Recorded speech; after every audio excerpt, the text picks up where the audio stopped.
Hey guys, Eddie Roke here. It's been a while. I've been busy recording my new album with Stu Ham and Kenny Aronoff.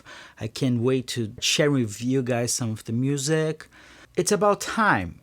I figured that this YouTube thing makes it really hard not to be consistent. That's the side effect of not having, I'm not a collector. I don't have 100 guitars. I don't receive gear from companies. Besides Carl Martin, that it's a partner for many, many years. They've been through some things right now since my dear friend Soren passed away.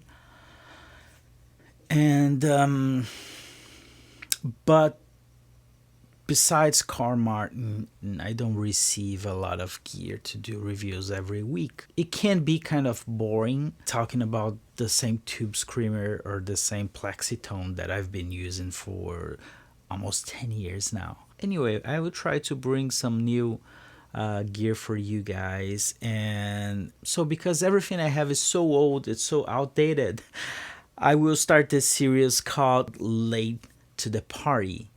And the first piece of gear that I want to talk about is the Friedman SmallBox pedal. I emailed David Friedman, no response, so I went ahead and I purchased the pedal. So this is not a sponsored video. Spoiler alert, I'm not doing like an unboxing, that's so boring, but I already tried the pedal.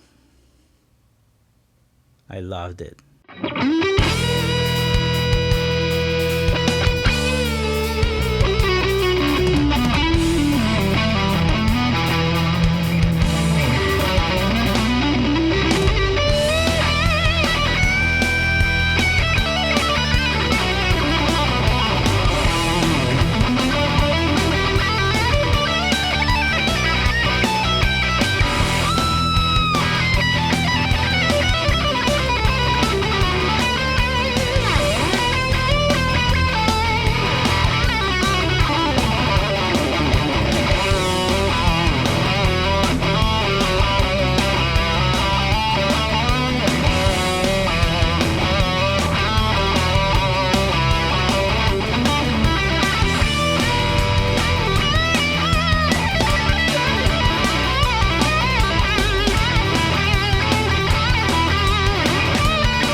So I just did a quick take to test the pedal, see how it behaves in the context of a song, because that's, I think, how you're supposed to use a guitar pedal. I love the tone, I love the distortion, I love the dynamic range and how dynamic it can be, how you pick, how hard or how soft. It sounds really defined when you're switching pickups, when you're controlling with your volume knob, which I do a lot. I haven't used the tone knob in the song, but I'm pretty sure it works as good as well. So just to show you guys how I set the pedal, it's on the floor right now. I will bring it up so you can hear how it sounds. Very few things here, and you can bash me in the comments if you want to. Quick disclaimer, I'm not testing the pedal with all the controls, 12 o'clock, clean amp using an aux or whatever it is. It's my Marshall right here behind me. I have a speaker cabinet inside my ISO box. It's a 112 EV12M, if I'm not mistaken. I can only have one speaker inside the ISO box. My amp is 100 watts. The EV is the only speaker I know that can handle that power because I like to play really loud. So here's my clean tone. Okay, it's a Marshall. I don't play clean. That's my clean tone. If I want less than that, I turn down my volume. That's my clean tone. It's pretty clean for me. So it's useless for me to try the pedal into a clean amp. That's not how I set up for recording. That's not my tone. That's not my sound. If you want to hear this pedal over a clean amp, over a Roland Jazz Chorus or a Fender Twin Reverb, you might find that on a different channel. Here, that's what I have. That's what I use. That's my sound. I want to see how this pedal behaves and how it complements, how it enhances the direct tone that I have with my guitar into my amp. And that's the sound I like. So that's my clean, and that's my crunch, right? Clean, clean, super clean.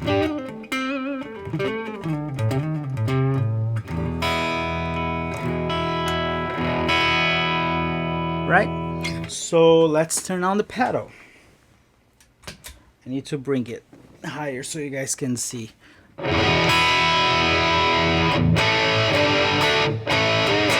Side note, I use the same settings in a pedal for the 3 different guitars that I use to record the song. The 2 rhythm guitars are doubled and the lead guitar. I had adjusted a little bit of the bass in the amp because, you know, for lead guitar you don't need too much bass. So I just drop it 2 notches and everything else was just the different pickups and the different guitars and how the amp and how the pedal responds to that. I think it's a good way to really see if the pedal is compressing or is changing the tone too much when you switch guitars and it sounds the same. I think I kept all of the characteristics of my different guitars and pickups, not having to tweak very much amp or pedal. It's a good sign. So here's the pedal.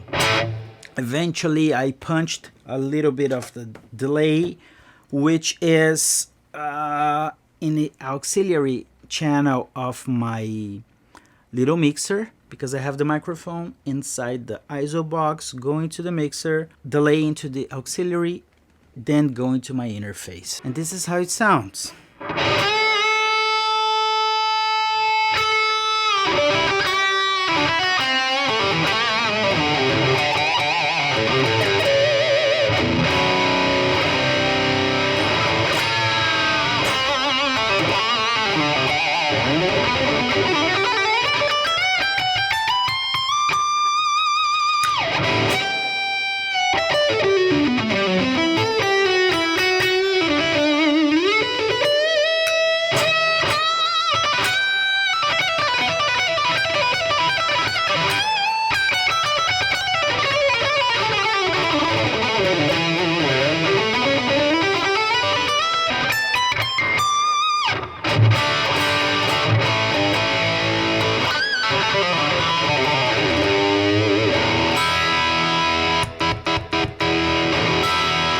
And even with the crunch in the amp, the pedal on, I can still have a decent cleanish sound if I chose to. So I can just...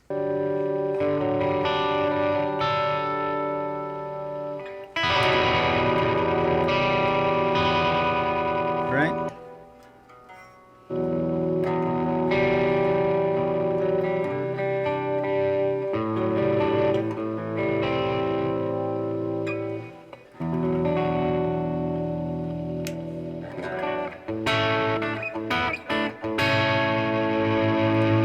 As you increase your volume,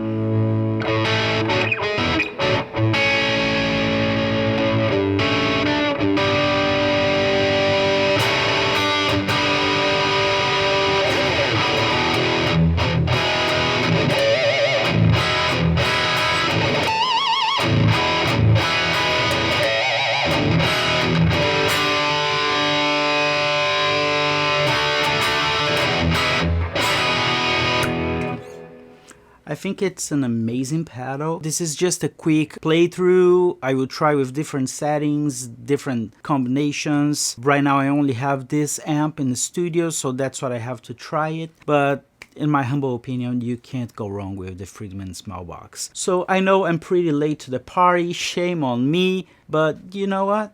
I still have fun and I hope you like it too. So see you guys next time.